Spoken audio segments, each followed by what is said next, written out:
में ले गए।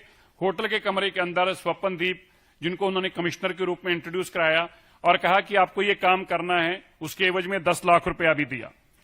अब सवाल यह है कि 15 तारीख को आपने बताया, वो लड़का बता रहा है कि 15 जून को मेरे को फोन आता है और मैं रात को गुड़गांव पहुंचता हूं। 16 तारीख को सुबह 10 लाख रुपया दिया जाता है। सारा एक दिन के अंदर 1191 फ्रेम की वीडियो की ये दिखाया गया कि हमने इसकी सारी जांच करा ली है, और जिनसे जांच कराई वो कह रहे हैं कि ना तो हम फोरेंसिक का हमारे पास वीडियो का था, हम तो डॉक्यूमेंट फोरेंसिक थे। उन्होंने कहा कि हमें पैसे दिए और हमसे काम करवाया, और एविडेंस के तौर पर स्क्रीनशॉट भी आपके सामने और वीडियो भी आपके सामने।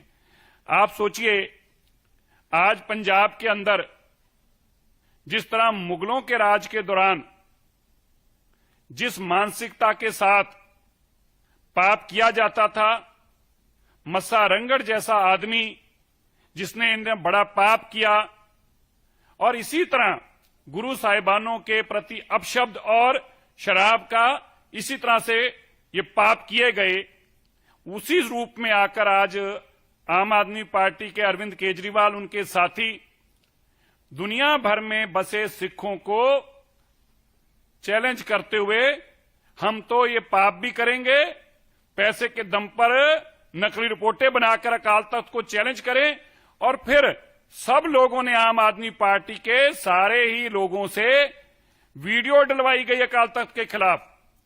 अकाल तख्त के मान मर्यादा को तार तार किया गया, अकाल तख्त की सर्वोच्चता को खत्म करने का पाप किया गया। आज सबसे बड़ा सवाल क्या है कि जो बेअदबी कानून पंजाब की विधानसभा में पास हुए, आज उनका लिटमस टेस्ट है। क्या उन्हीं बेअदबी कानूनों के ऊपर पंजाब पुलिस भगवंत मान को मुकदमा दर्ज करके, रजिस्टर करके, क्या उसको मुकदमा दर्ज अरेस्ट करती है?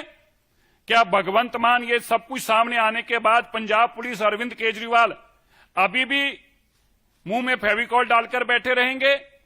दुनिया भर के सिख आज पूछ रहे हैं, सिख जथेबंदियां बार बार सवाल कर रही हैं।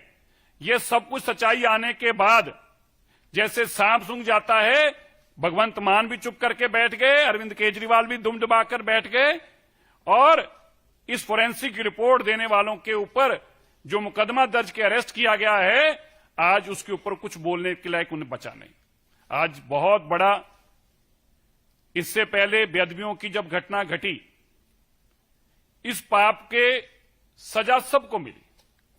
हमें विश्वास है जिस तरीके से इतना बड़ा पाप किया गया है, और इस पाप को पैसे के दम पर, पुलिस के दम पर दबाने की कोशिश की गई है, चैलेंज किया गया सिख अथॉरिटीज को, सिखों की मर्यादा को चैलेंज किया गया, सिखों की भावनाओं को चैलेंज किया गया। सिख गुरु साहिबानों की बेअदबी करने के बावजूद, बजाय कि पश्चाताप की भावना कहीं दिखाई दे, चैलेंज किया गया।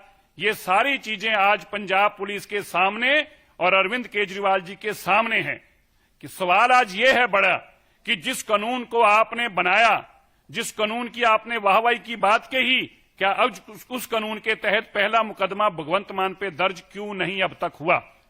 कब उस पे मुकदमा दर्ज होगा? कब भगवंत मान को इस केस के अंदर में अरेस्ट किया जाएगा? कब उस एसएसपी को, जशनदीप एसपी को, और कब कमिश्नर को अरेस्ट किया जाएगा जिन्होंने गुरु साहिबानों की बेअदबी के ऊपर पर्दा डालने के लिए ये पाप कुकर्म करने का किया है, जिसकी कोई भी कहीं भी माफीनामा नहीं हो सकता।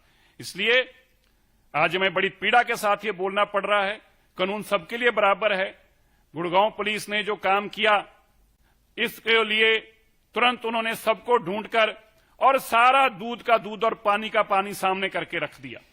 मेरा मानना है आज देश और दुनिया देख रही है किस तरह से अरविंद केजरीवाल ये पाप को छिपाना चाह रहे हैं, दबाना चाह रहे हैं, और हम उम्मीद करते हैं कि जरूर अभी पंजाब पुलिस इस केस के ऊपर जांच करने के लिए मुकदमा दर्ज करके तुरंत भगवंत मान को अरेस्ट करेगी। अरविंद केजरीवाल अपना मुंह खोलेंगे और जरूर बोलेंगे, जो गुरुओं की बात करते हैं, आज ये पाप के सामने उनका मुंह क्यों नहीं खुल रहा? आज पूरी दुनिया भर के लोग उनसे ये सवाल पूछ रहे हैं।